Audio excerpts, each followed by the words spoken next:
Quero desejar a todos os meus irmãos maçons e não maçons, judeus e não judeus, um forte abraço e aquele aperto de mão, e novamente convidá-los a dar continuidade à nossa análise, leitura e reflexões sobre os textos bíblicos. Hoje vamos continuar ainda lendo o livro de Mateus, a partir do capítulo 23, versículo 1, que é onde Jesus censura os escribas e fariseus, e vamos dar continuidade nessa leitura.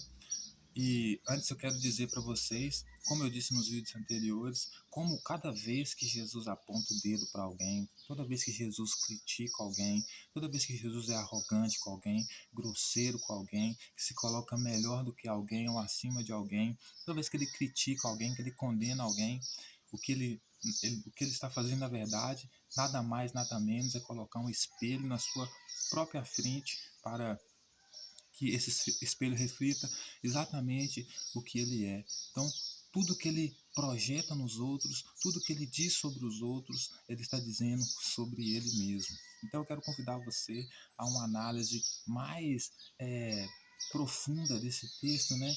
Mais observadora, para que você possa notar esses detalhes junto comigo. Então, no depoimento de Mateus, né? Capítulo 23, ele vai dizer assim, ó: Jesus censura os escribas e fariseus.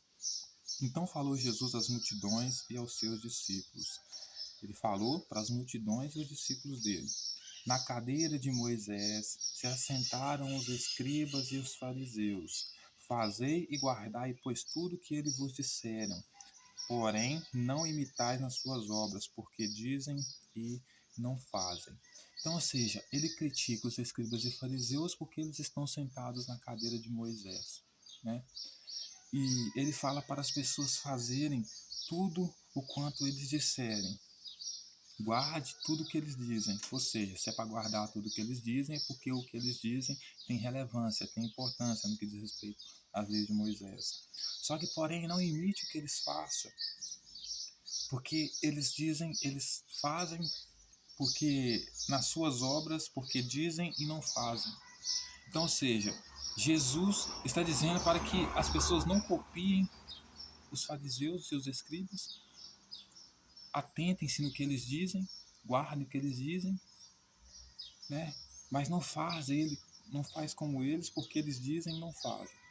Bom, pelo menos eles entregam sacrifício de animais para perdão dos pecados, coisa que Jesus não faz. Cumpre a lei melhor do que Jesus. Então eu, nesse caso, eu seguiria os fariseus e não seguiria Jesus.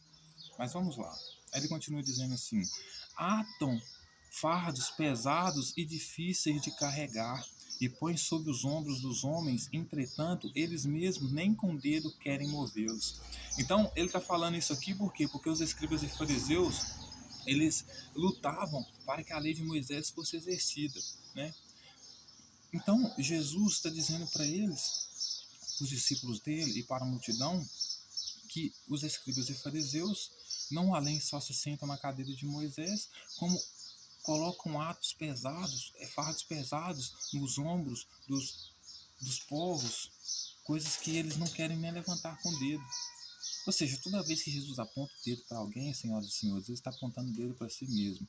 Porque quem estava colocando fardos pesados para as pessoas carregarem, né? E que muitas das vezes não queria carregar esse fardo junto com as pessoas, era o próprio Jesus.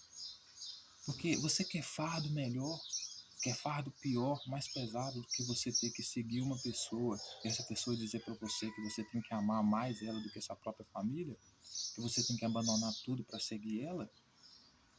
Você quer fardo pior do que esse? Uma pessoa que diz para você que você vai ter que perder a sua vida, e se você quiser salvar a sua vida, você vai perder ela por causa do reino dele, né?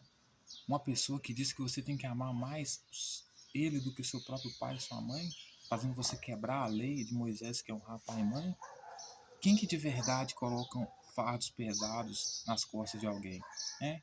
Uma pessoa que, como na parábola das 10 minas, colocou riqueza na mão dos discípulos dele para multiplicar, né? E aquele que não conseguiu multiplicar, talvez porque não era eficiente para isso, né? Que foi o último, o discípulo dele que não conseguiu multiplicar as minas que ele deu para multiplicar. Ele tirou as minas dele, deu para quem tinha mais, ainda puniu ele, expulsando ele do reino dele. Então, ou seja, quem que aqui está colocando fardos pesados nas costas das pessoas? Né? O que os fariseus estão fazendo é apenas cumprindo a lei de Moisés. Jesus, além de fazer as pessoas não cumprirem a lei de Moisés porque vão ser punidas por isso, ainda faz as pessoas cumprir uma nova lei dele, um regime dele. Então, ou seja, quem está colocando fardo pesado sobre o corpo das pessoas aqui e não está ajudando elas a carregar? Né? É o próprio Jesus, Senhoras e Senhores, não os escribas e fariseus. Quem que queria sentar-se nas mesas dos jantares e ser visto como se fosse mestre, que queria ser adorado como mestre, que ninguém mais poderia ser mestre a não ser ele? Era Jesus, né? Ele que queria tomar a cadeira de Moisés, inclusive queria ser o perdoador de pecados. Ele agora perdoa pecados. Né? Mas ele vai continuar dizendo: praticam, porém, todas as suas obras com o fim de serem vistos dos homens, pois alegram os seus filactérios e alongam as suas franjas, amam o primeiro lugar nos banquetes e as primeiras cadeiras nas sinagogas. Jesus também amava os primeiros lugares no banquete, os primeiros lugares na sinagoga, tanto que ele colocava-se como mestre, como convidado especial, dizendo para os discípulos dele que eles não deveriam sentar nas primeiras cadeiras, porque quem convidou eles, certamente convidou ele e os seus discípulos, mas convidou ele, Jesus, para sentar na primeira cadeira. Então os discípulos não deveriam sentar na primeira cadeira, para que depois o dono da festa não viesse, não tirasse eles de lá, dizendo que Jesus deveria sentar lá, para eles não passarem vergonha. Né? Então ele era o primeiro a procurar as primeiras cadeiras. Né? As saudações nas praças e serem chamados de mestre pelos homens. Jesus adorava ser chamado de mestre pelos homens, inclusive exigia que as pessoas chamassem ele de mestre. Né? Onde ele passasse, ele queria que as pessoas vissem ele, que seguissem ele, que amassem ele e adorassem ele. Ou seja, toda vez que ele aponta o dedo para alguém, ele fala de si próprio. Né? Ele vai dizer: vós, porém, não sereis chamados mestres, porque um só é vosso mestre. Eu, vós, todos sois irmãos. Ninguém sobre a terra chameis de vosso Pai, porque só um é vosso Pai, aquele que está no céu. Ninguém sereis chamados guias, porque só um é vosso guia, Cristo. Mas o maior dentre vós será o vosso servo. Quem a si mesmo se exaltar será humilhado, e quem a si mesmo se humilhar será exaltado. Então, ou seja, ele é tudo aquilo que ele acusa os fariseus e escribas, certo? Ele quer sentar na primeira sinagoga, porque ele quer, nas primeiras cadeiras na sinagoga, porque ele quer perdoar pecado como se fosse Deus. Né? Ele quer que as pessoas não tenham outros mestres, que só tenha ele como mestre. Né? Ele quer ser visto, ele quer ser enxergado, por isso ele tem a multidão que segue ele. Então, ou seja, tudo que ele acusa os fariseus de fazerem, os escribas de fazerem, é o que ele quer fazer, é o que ele faz. Né? Aí ele vai dizer várias advertências de Jesus. Ai de vós, escribas e fariseus hipócritas, porque fechais o reino do céu e diante dos homens, pois vós não entrais e nem deixais entrar os que estão entrando. Ai de vós, escribas e fariseus hipócritas, porque devorais a casa da viúva e para justificar fazer longas orações e por isso sofreis muito mais juízo severo. Sem contar que na luta que Jesus estava trazendo, ele é o principal responsável por fazer que as mulheres ficassem viúvas. Né? Por quê? Porque ele queria convidar as pessoas a uma luta armada contra as autoridades de Jerusalém. Certamente eles iriam perder, porque as autoridades romanas e judaicas eram mais fortes. E as mulheres que tiverem seus maridos que seguissem eles iriam ficar viúvas. Então ele era o primeiro a fabricar viúvas. Né?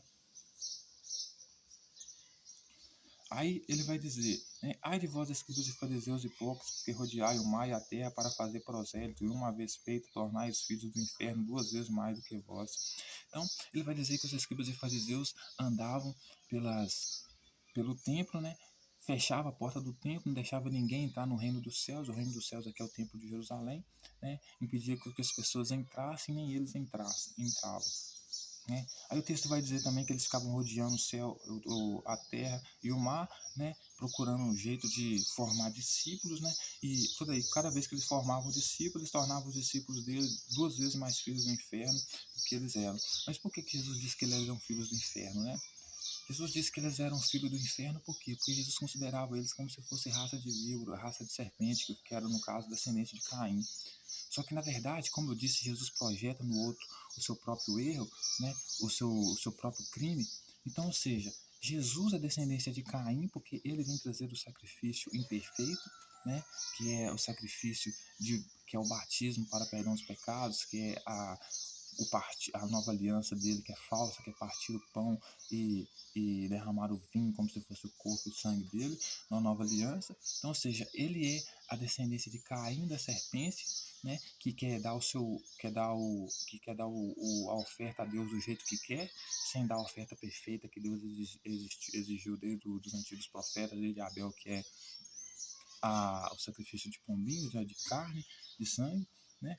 Então, ou seja, ele vai dizer que aqui os escribas e fariseus, né, que são filhos do inferno, ou seja, que são a serpente, que são descendência de Caim, enquanto na verdade ele que é descendência de Caim, porque Deus profetizou através dos profetas que a lei mosaica de sacrificar animais para perdão dos pecados, a lei perfeita, né, que agradava a Deus desde o tempo de Abel, ela seria imprimida na mente e no coração dessas pessoas, certo? Jesus, quando diz que perdoa pecados, quando expulsa os campistas de lá para não vender mais animais lá para perdão dos pecados, né, ele está se colocando como se fosse a descendência de Abel, de Caim, filhos do inferno, que entrega o sacrifício que quer entregar, né?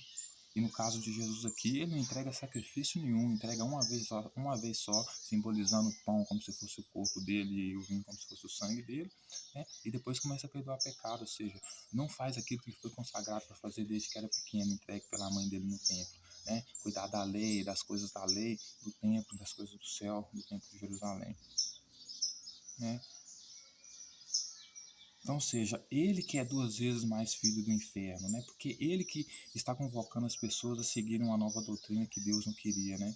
Então, ele que está formando prosélito, né? Ele que está formando seguidores e sendo filho do inferno, tornando os seguidores dele 2 vezes mais filhos do inferno, ou seja, 2 vezes mais filhos de Abinda, 2 vezes mais filhos de Caim, 2 vezes mais filhos da rebeldia do que ele, né? Não os escribas e fariseus que estão ensinando o correto, né? Que era o sacrifício que agradava a Deus, né? Aí ele vai dizer: ai de vós, guias e cegos, que dizeis que quem jurar pelo santuário, isso é nada, mas se alguém jurar pelo ouro do santuário, fica obrigado pelo que jurou. Insensatos e cegos, pois qual é maior, o ouro ou o santuário que santifica o ouro? E dizeis: quem jurar pelo altar, isso nada é. Quem, porém, jurar pela oferta que está sobre o altar, fica obrigado pelo que jurou. Cegos, pois qual é maior, a oferta ou o altar que santifica a oferta? Portanto, o que jurar pelo altar, jura por ele e por tudo que está sobre ele está. Quem jurar pelo santuário, jura por ele e por aquele que nele habita. E quem jurar pelo céu, jura pelo trono de Deus e por todo aquele que no trono está sentado. Ai de vós, escribas e fariseus hipócritas, porque dai dízimo de hortelã e entro no caminho tendes negligenciado os preceitos mais importantes da lei, justiça, misericórdia e fé. Deveis, porém, fazer essas coisas sem omitir aquelas. Guias e cegos que coaem mosquitos e camelos. Ai de vós, escribas e fariseus hipócritas, porque limpais o exterior do corpo e do prato, estes por dentro estão cheios de rapina e intemperança. Fariseus cegos, limpa primeiro o interior do corpo do copo, para que também o seu exterior fique limpo. Ai de vós, escribas e fariseus, porque sois semelhantes a sepulcros caiados que por fora se mostram belos, mas interiormente estão cheios de ossos mortos e de toda imundícia.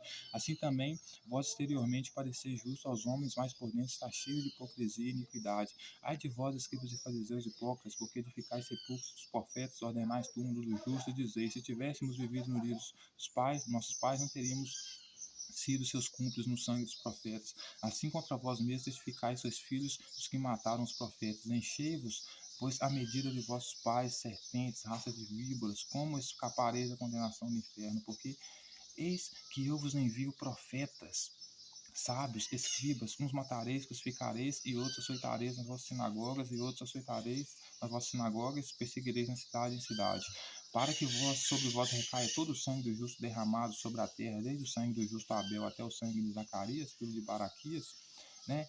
A quem mataste entre o santuário e o altar, em verdade vos digo que todas essas coisas hão de vir sobre a presente geração. Então, o que vai acontecer aqui, né, senhoras e senhores? Jesus vai entrar no templo de Jerusalém como se estivesse fazendo o reino dos céus, né, que é o reino dos céus que ele vem fazer, que é a entrada dele no templo de Jerusalém, né? E obriga todas as pessoas a começarem a pedir perdão dos seus pecados para ele. Por isso que ele expulsa de lá os campistas que vendiam animais, né? Então ele vai dizer que os escribas e fariseus, vendo que Jesus estava fazendo isso, fecharam a porta do templo do reino dos céus, ou seja, a porta do templo de Jerusalém. Eles não entravam e também não impediam que todas as pessoas entravam, e ensinavam para as pessoas que toda aquela que ofertasse sobre aquele que estava no altar todo aquele que fosse ofertar no templo, que jurasse pela oferta, mas não jurasse pelo altar.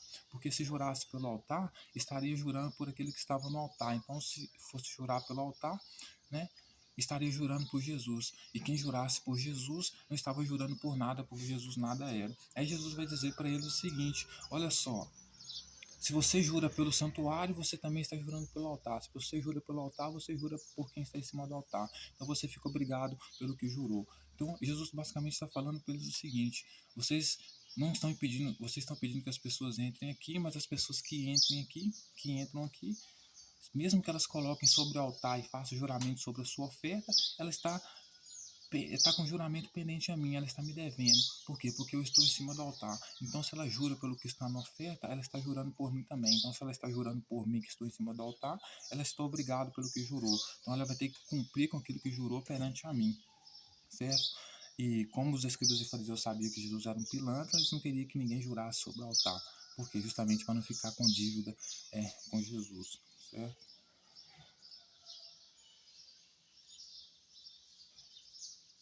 Né? Aí ele vai dizer que os fariseus não cumprem a lei porque eles não usam da justiça, da misericórdia e da fé, justamente por quê? Porque como é que eles vão ter misericórdia, né, e exercer justiça e fé com a pessoa que quer deturpar a lei deles, que quer se colocar como se fosse o próprio Deus perdoando o pecado, impedindo que as pessoas façam o sacrifício perfeito de Abel, que é oferecer sacrifício de animais para perdão dos pecados, né? Aí ele vai dizer que eles são mestres, né, que são guias de cegos, que eles limpam o exterior do copo, né, mas o exterior está sujo. Ou seja, ele está falando basicamente dele, né? Ele vai dizer que os escribas e fariseus são como sepulcros, né, no caiado, né, que por fora são lindos, mas por dentro são cheios de, né, imundícia, etc e tal. Então, ou seja, ele está falando basicamente dele, né? Por que ele está falando dele? Porque assim como na mesa lá dos escribas e fariseus lá, ele não queria lavar as mãos para comer, né? Porque ele dizia que a maldade, a sujeira vem de dentro, não de fora. Então, aqui também ele é a mesma coisa. Justamente por quê? Porque ele conhece a lei, conhece a tradição que foi ensinado para ele desde novo, quando ele era novo, né, porque ele foi consagrado no templo de Jerusalém para cuidar das coisas de Deus, sabia que o sacrifício de animais era o sacrifício que Deus adorava, era o sacrifício perfeito para Deus, né, mas ele, mesmo assim conhecendo a lei, né, ele não seguia a lei.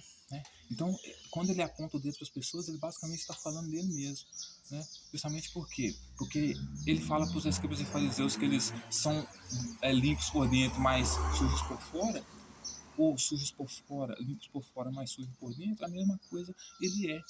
Justamente por quê? Porque ele quer se colocar como se fosse o próprio Deus, né? Ele quer perverter a lei dos judeus, né? Então ele parece lindo por fora, né? Mas ele é sujo por dentro.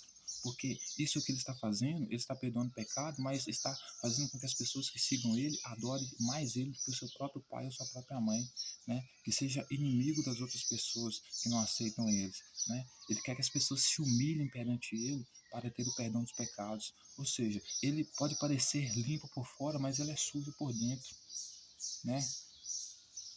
Aí ele vai dizer para os escribas e fariseus que porque eles cuidam dos túmulos dos profetas que morreram, então eles são cúmplices, né? Porque eles dizem que se estivessem no tempo dos pais deles, eles não seriam cúmplices. Então só o fato de eles estar cuidando do túmulo não quer dizer que eles seriam cúmplices. Principalmente eles estão cuidando do túmulo, porque se eles não gostassem, eles nem cuidavam do túmulo, né? Mas aí Jesus vai ameaçar eles. Jesus vai ameaçar eles, dizendo para eles que todo o sangue, toda a vingança, desde Caim, desde de Abel e de Zacarias, vai cair sobre eles, né? Que eles foram mortos sobre o santuário, né?